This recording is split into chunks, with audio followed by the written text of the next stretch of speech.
This journey has been proudly brought to you by our great mates at Lotus Caravans. For more information on their range, jump onto lotuscaravans.com.au. After a great stay in Coober Pedy, it was time for us to get on the road and head on to Kings Creek Station. Well, obviously I can't tow 2 caravans on my own. I've got my old mate Borgy along, who I normally work with on Camper Trailer Lifestyle. So he's pulling the other Lotus and he's making the trip with me up to the Kimberley. Hey Borgy, how you going out there today, mate? Going absolutely awesome, mate. Sun's shining, beautiful day, ready to hit the road ahead. Big day behind the wheel, mate. About 9 hours we've got in front of us. What's your tip to make that a little bit more comfortable, a little bit more enjoyable?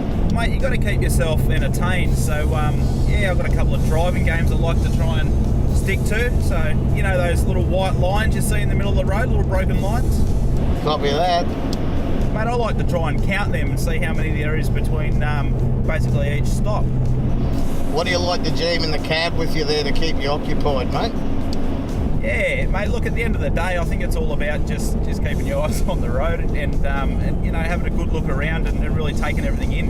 A lot of people say there's not much to look at while you're out on these roads, but I reckon that's the real beauty of it. That's take it all in, mate. It's not every day you get to look at, I suppose, vast open plains of nothingness, and that's what it's all about.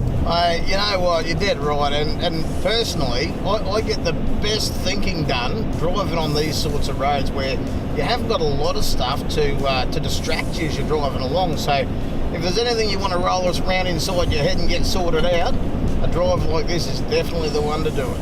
How's that van going, mate? Mate, I'll tell you what, I'm really impressed with it so far. It's towing like a dream. I actually haven't seen it wobble around there once, even going past road trains and things like that. And yeah, mate, very impressed so far. They glue to the road well, mate. They're well balanced, don't they? Yeah, definitely. Mate, even hitting these little bumps and things, it's not bouncing around the place. And I don't know about you, but I've seen a couple of other vans basically over the last day or so that I've just seen wobbling around, and this thing just sticks behind the car and doesn't move. It's unreal. Well, there's still a long drive to go before we get to Kings Creek Station, and while we keep keeping on, why don't you have a look at this from our mates at Red Arc?